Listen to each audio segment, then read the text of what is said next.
Olá, estamos de volta com o 10º episódio do nosso Clube do Livro de Gestão e Liderança da UFRN. Nos 9 encontros anteriores, a gente caminhou lado a lado pelas dificuldades de gestão, trazendo sempre dicas das experiências dos nossos debatedores. Eles utilizaram de toda a experiência que têm para transformar as dicas do livro em algo real, algo vivo, né, da realidade de quem transita pelos hospitais, especialmente para aquele gestor inicial. Agora, hoje a gente vem com um capítulo diferente, por isso que ele está como bônus. Não é um livro bem direcionado para gestores iniciais. Eu acho que já é meio que um spoiler, trazendo para aquele que já está para chegar a ser CEO, para ter a empresa toda sobre seus domínios, né? E traz uma visão mais, para mim, eu achei bem mais abstrata e até um pouco mais difícil de captar. Isso é porque é uma característica da posição que se ocupa quando você evolui esse nível, ou foi uma estratégia, ou é uma característica do autor, uma característica do capítulo especificamente, Daniel? O que é que você achou? Realmente é uma característica, né? E por ser assim, mais abstrato, é mais difícil, vamos dizer assim, de entender, mas que tem tudo a ver com a gestão, né? Dentre todos os capítulos, ele foi dando os caminhos, ele foi apontando direções, mostrando aspectos que o profissional precisa ter quando ele entra nessa vida de gestor, né? E esse eu achei interessante, esse capítulo bônus, né? Que é como você falou, é como se fosse um spoiler, né? Todos os gestores, ele tem que ter esse amplo conhecimento que foi mostrado antes, de herdar uma equipe, de você saber que tem que se comunicar melhor, que você tem que ter uma inteligência emocional para quando você está num cargo de liderança, né? E o capítulo ele mostra, e acho que separa em 2 pontos importantes, quando a pessoa se torna gestor, ou pretende ser gestor, né? A gente muitas vezes olha na organização aquelas pessoas que têm esse potencial, né? De ter como liderança. Então, os 2 pontos que eu achei interessante e realmente é verdade, primeiro, a gente tem que saber ter essa mudança de mentalidade. A partir do momento que eu tenho essa mudança de mentalidade do que é um cargo técnico e de quando eu vou estar à frente de um time. E outra coisa a questão dessas novas habilidades que eu tenho que adquirir. Ou seja, todo aquele conhecimento, aquelas habilidades e aquelas atitudes que a gente tinha até então, elas não necessariamente vão ser úteis ou vão ser utilizadas para o cargo de gestão. Então eu tenho que adquirir tudo isso novamente. Então ele fala desses 7 pontos aí que são interessantes, mas eu diria que se eu fosse resumir em um, é justamente mudar esse pensamento de especialista para generalista. E aí a palavra generalista é onde é que a gente encontra, com uma questão do abstrato, do conceito.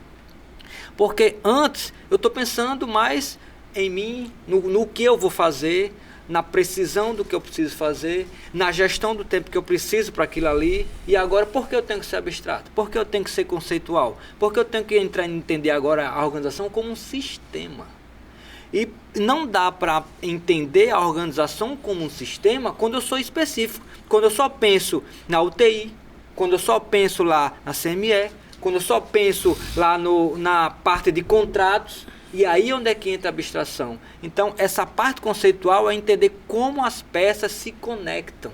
Então, eu acho que por isso que é tão importante para o gestor, então, quanto líder, entender qual é o meu papel na organização, dentro e fora. E isso não dá para ser se não for abstrato, ou seja, conceitual, porque envolve políticas, né? Porque envolve aquela questão da inteligência emocional, porque envolve a inter-relação, ou seja, esse fator multifatorial que existe na organização. Você foi pontuando algumas coisas aqui, de que ele separou os 7 abalos sísmicos, né? Um título muito chamativo, para mim até sensacionalista, né? Foi até demais, né? Em vez de estar analisando setor a setor, o todo, que seria aqui do analista a integrador, né? De integrar todos esses setores e ter a visão entre eles e os agentes externos. Aí vem para a parte de ser diplomata e não guerreiro.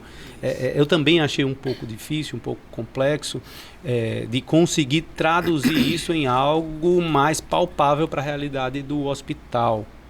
Ou, Alessandro, você acha que isso não se aplica à realidade do hospital? Isso aqui é para uma mega empresa e que não é do nosso escopo, assim, do dia a dia? Eu considero que sim, se adequa, na verdade, a qualquer empresa, né? Quando a gente vai ver o transcorrer do livro, a gente verifica que ele inicia falando de quem é operador, é muito bom em fazer algo, e ele vai passar a ser analista. Então, ele é um gerente inicial. E agora ele dá o segundo grande passo, né? Que você sai do analista para ser estratégico. Então, toda organização tem alguém do ponto de vista estratégico, que é a autogestão. Então, os hospitais têm o corpo de autogestão, que pode ter nomes diferentes, mas são aqueles que vão analisar cenários, colocar metas, vão se preocupar em quem são os seus clientes e como atender esses clientes enquanto organismo, enquanto instituição, e não só enquanto setores. Então, do mesmo jeito que você tem um piano, as notas em variadas posições, você tem a prestação do serviço da sua empresa em departamentos diferentes, mas que o todo tem que entrar em harmonia.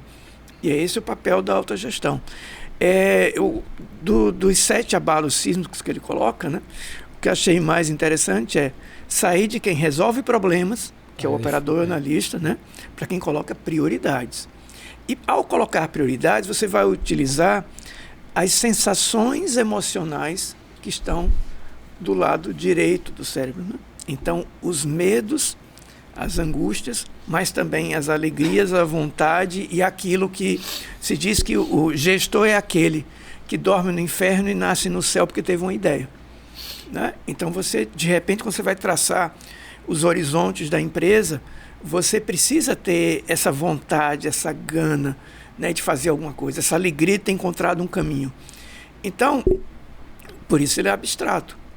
É aí que toca a abstração, porque o analítico ele vai ter os números, vai ter os indicadores, as metas, me aproximei, não me aproximei. E a meta já estabelecida por outra pessoa, que é o estrategista. O estrategista.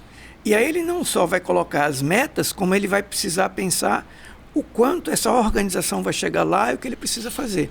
Aí entra a negociação, aí entra a questão de redesenhar como é que funciona as áreas entre si, né? Vão as outras características. Então, é um passo que muda 180 graus. O gestor de uma unidade para o gestor de uma instituição é completamente diferente a visão. E muitas vezes, quem está como gestor de unidade no nível médio, que eu chamo o pescoço da instituição, ele não consegue entender isso, né? E aí é de onde vem os tais abacaxis que ele entrega. Porque ele acha que ele pode pegar o estrategista e entregar um problema de análise, quando na verdade ele tem que resolver a análise, né? O estrategista vai resolver outras coisas, exceto quando tem aqueles tais sinais de alarme, né? Que a gente discutiu no último encontro, né? Que a gente precisa ter esse cuidado. Então, perda de pessoas importantes na equipe. Por que esse cara está saindo da minha instituição? O que está acontecendo, né? O que está acontecendo com o RH? Com o RH, né? Mais especificamente com aquela área que eu preciso que esteja em harmonia com os outros. Se eu estou perdendo talentos, algo está acontecendo que eu não estou percebendo. Porque quem é um talento e sabe que é um talento, ele tem que se sentir valorizado e ele precisa perceber que ele tem futuro naquela empresa. Se faltam as duas coisas, então eu não estou fazendo uma boa estratégia, eu não estou conseguindo comunicar bem a estratégia, né? Então, é interessante que, enquanto para a pessoa que está ali no nível médio, ele perdeu um posto de trabalho, como que eu coloco alguém igual? Para o estrategista por que eu estou perdendo um talento? Tá? E não especificamente qual a tarefa que ele fazia, mas o que minha empresa está fazendo que eu não estou retendo pessoas que vão ser o futuro da empresa, que vão garantir meus números lá para diante, né? Então, isso é meio abstrato, mas para quem está na função é bem concreto. Entendi. E aí parece um pouco meio de política até, né? Parece que ele então é um político da empresa porque tem as relações e ele fala que é necessário. Essa frase eu tive uma dificuldadezinha, né? Que é menos em entender e mais em compreender, uma coisa assim. Como é que é isso, né? Que é justamente de compreender as necessidades e tentar ser diplomata e tentar juntar essas ligações com agentes internos e externos.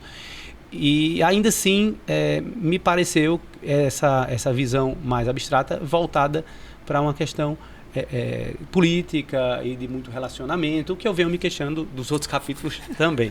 E Tati parece que também sentiu um pouco disso, né, Tati? Mas eu achei interessante quando você disse a questão da política, porque eu lembrei, você deixar de olhar para casa e olhar para a cidade. Sabe, eu saí daquela posição de eu só olhava para minha casa, para o meu contexto, e eu começo a olhar para a cidade. Onde a cidade ela tem outras relações.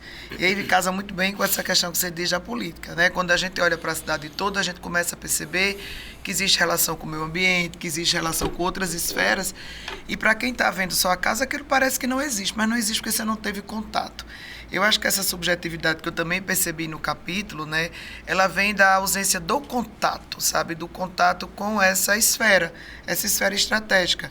E aí ela como poucas pessoas chegam até lá, né, poucas pessoas, quando a gente pensa numa organização, como o doutor Alessandro colocou, poucas pessoas vão chegar no nível de governança, para essas pessoas aquilo nunca vai existir, compreende? Você não entende e não compreende, que seria o conceito amplo da coisa, quando você não teve contato. É aquela coisa, se eu não aprendi, não fui alfabetizado, eu não vou conseguir ler um livro.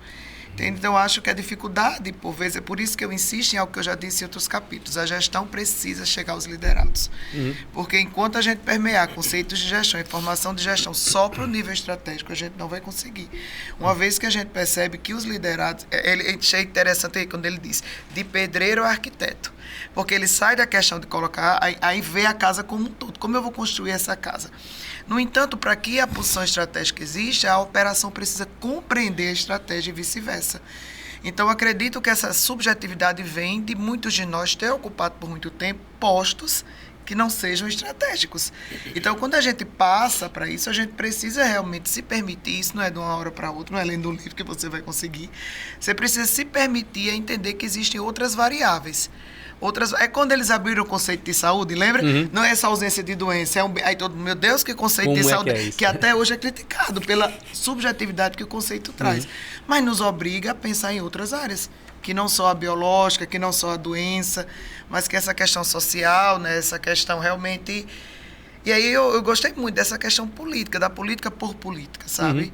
Que é uma ciência, na verdade, que nos obriga a trabalhar com outras questões que para nós é muitas vezes subjetiva. Por isso a dificuldade de chegar.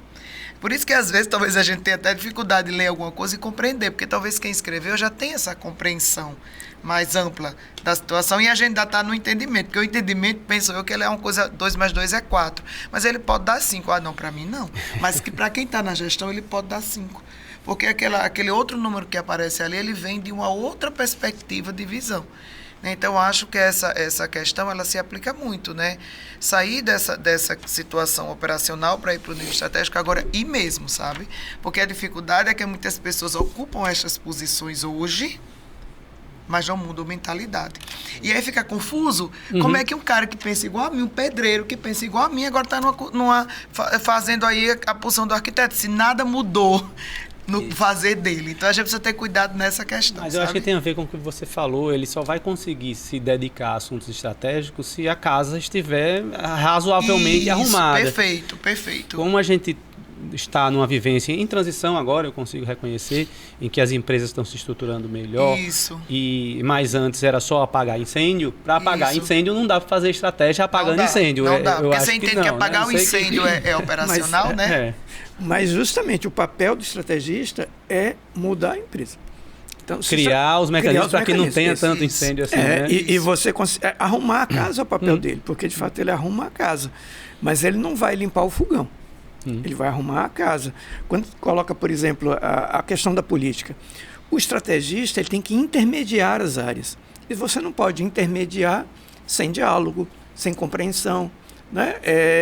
Sem trazer aquilo que une aqueles liderados que estão entrando em litígio né, esclarecendo qual é a meta. Então, você precisa de... essa é a política. Na verdade, é uma intermediação. Quando você vê, por exemplo, as grandes corporações, como é que elas funcionam do ponto de vista de planejamento estratégico? Eu estou no primeiro trimestre vendo os números do ano passado, no segundo trimestre eu estou planejando o ano seguinte, no terceiro eu estou comunicando isso à minha equipe, e no quarto trimestre já está tomada a decisão do ano seguinte. Isso é arquiteto. Só tem um projeto. É uma habilidade que ele fala aqui, né? De conseguir enxergar relações de causa e efeito mais distantes, né? Exatamente. Porque lá para adiante. Por isso a abstração e a dificuldade. E aí, chegando nesse ponto de encerramento já, era bom a gente buscar o fechamento, buscar o que é que traz desse livro, o que é que você tira de melhores dicas, de melhores aprendizados que a gente pode efetivamente usar no hospital, tá? Você consegue elencar algumas coisas aí para passar para quem está nos assistindo? Olha, o melhor desse livro lá no hospital é isso aqui. Acho que a grande contribuição aí, ele permite, né, que a gente enxergue as características duras e leves que tanto falam hoje. Ele traz também a possibilidade de mobilidade, né, da mobilidade profissional, de você sair de uma função operacional para uma função de gestão. Ele traz aí aspectos que podem ajudar nessa mobilidade. Ele traz aí o autorreconhecimento como uma ferramenta importante. Ele traz também aí a necessidade de nós conhecermos o negócio, que a gente discutiu aqui em vários momentos. Qual é o meu negócio? É assistência à saúde e em que nível eu estou dentro desse negócio? Então, acho que o livro traz aí essa situação de uma forma bem clara. Ele reforça que o gestor ele vai precisar reconhecer de forma muito clara a sua posição, até para não receber os abacaxis, até porque ele vai liderar pessoas. Então, acho que uma grande contribuição hoje, né, e desse livro e para a prática das organizações de saúde é a gente reconhecer a nossa posição, porque a maioria de nós saiu de uma função operacional, foi para uma função estratégica, continua se relacionando com aquelas pessoas.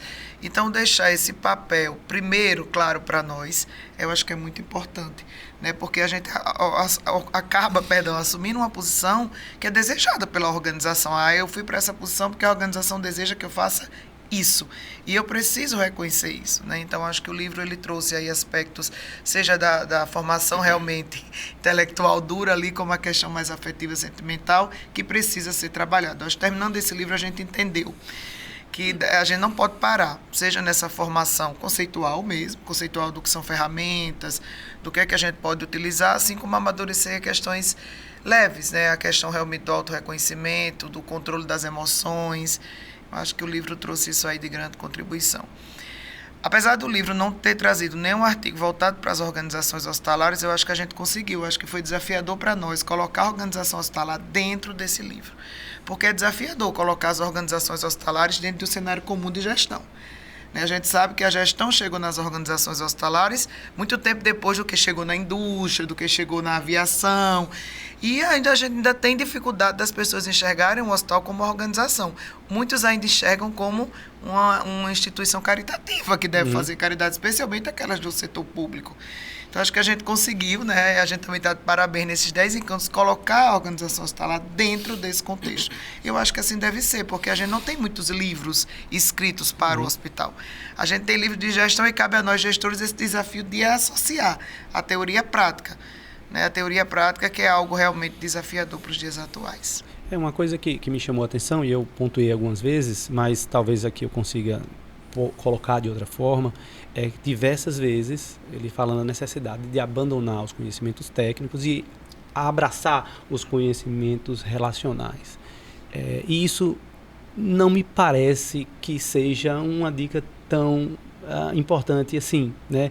Será que essa parte específica se aplica ao hospital, que é um ambiente que a gente transita, que a gente acha normal, que os pacientes vão, que é falado, mas é um ambiente de conhecimento técnico ultra especializado. Tem ali pessoas que fizeram 6 anos de faculdade e depois não sei quanto de especialização, enfermeiros também. Ali todo mundo tem pelo menos 8 anos de estudo no geral, ali tá ali dentro, né? Então não é coisa fácil. Você transformar essa... É diferente de estar falando em venda de eletroeletrônico, estar falando em petroquímica e telecomunicação. Deve ser umas coisas difíceis. Mas a técnica de hospital é algo ultra especializado, se a gente pensar dessa forma. Deixa eu colocar uma questão. Acho que até esse conceito, a gente vai para a análise conceitual do que a gente pensaria que ser técnico na saúde e o que ele diz ser técnico nessas literaturas que ele traz. Eu entendo perfeitamente o que você coloca, você puxa para a questão técnica da prática, do ato médico, da enfermagem. E eu compreendo que muitas dessas escritas é a técnica da função operacional. Sabe? A repetitiva, talvez. Compreende essa diferença?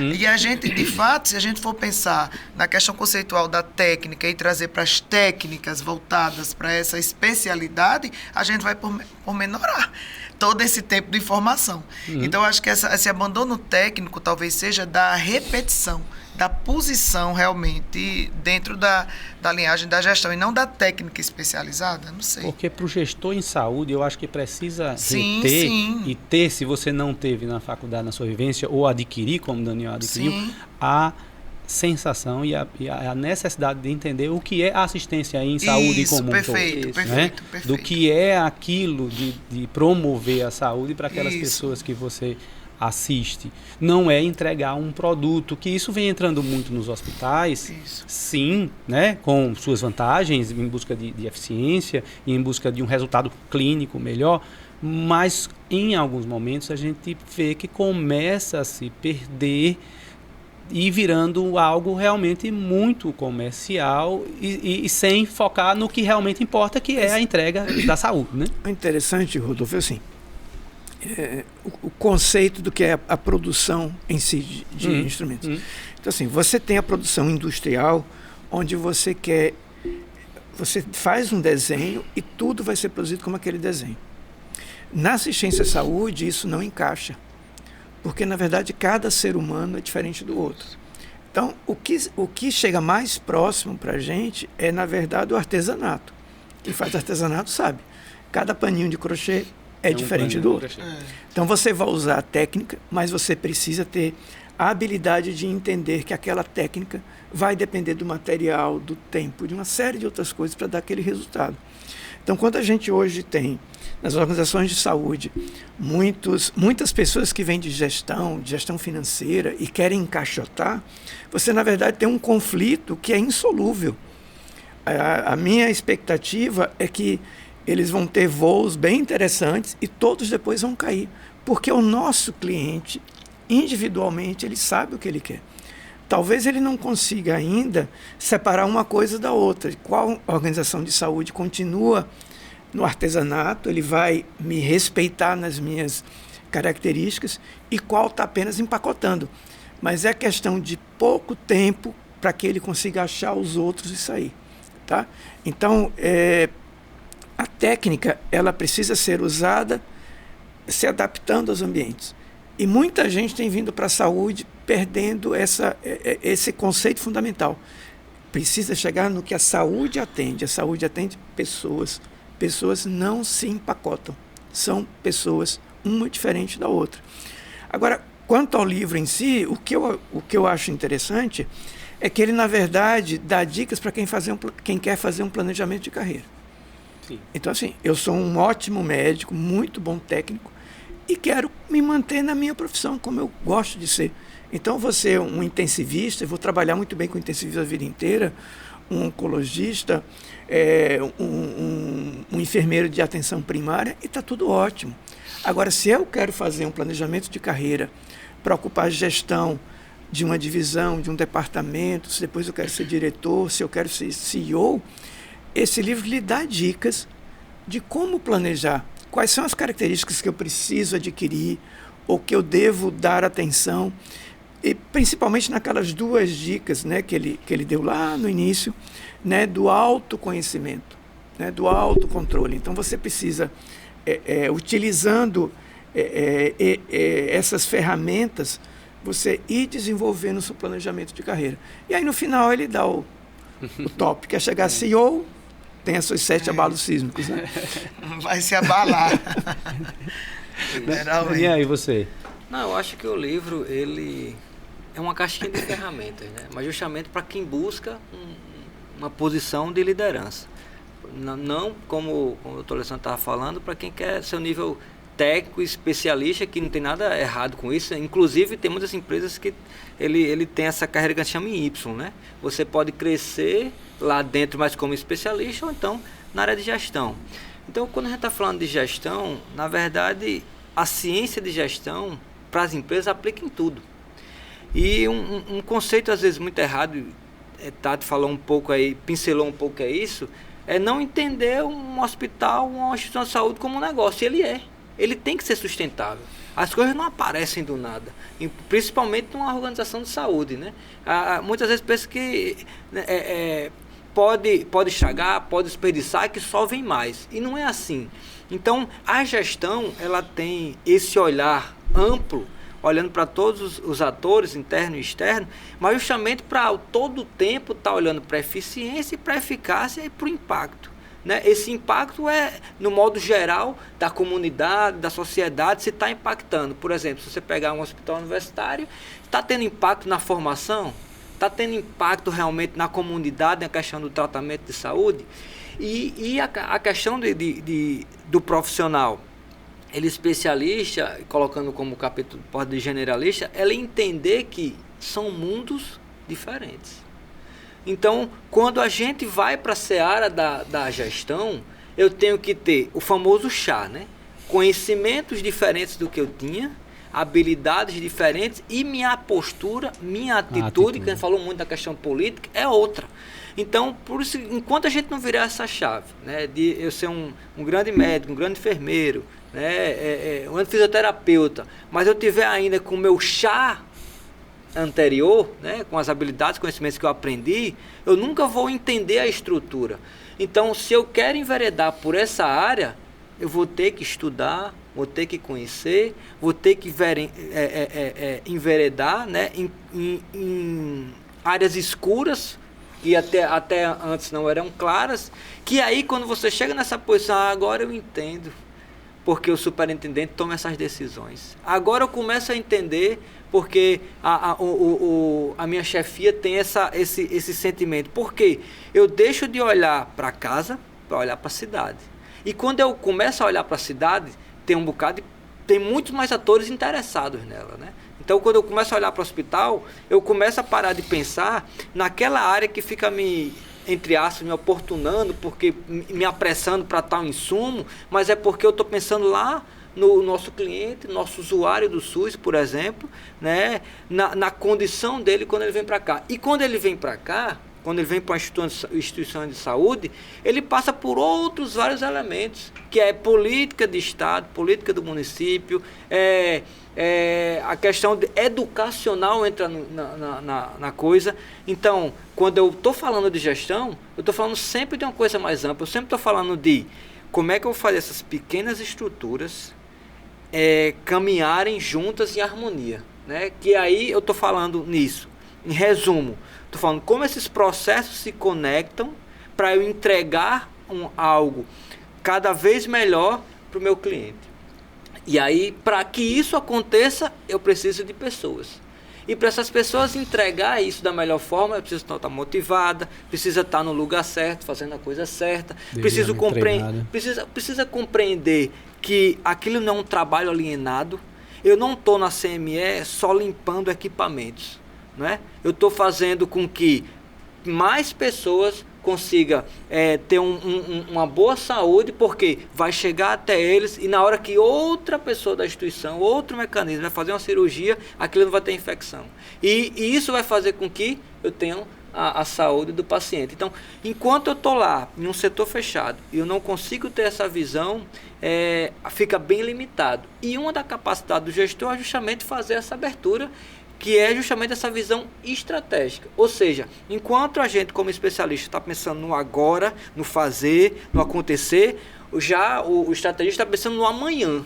Como é que vai ser, se a gente vai alcançar, quantas pessoas eu vou atingir, né? Então, eu acho que para quem quer entrar nessa seara, é um bom indicador, porque ele vai estar vendo aspectos que antes ele não conhecia. Ele pensava assim, eu preciso de network. para que danado, eu quero fazer o meu trabalho, mas sem network, sem esses relacionamentos, sem essa interação, você não anda. Você não consegue. Eu preciso ser persuasivo? Claro que sim.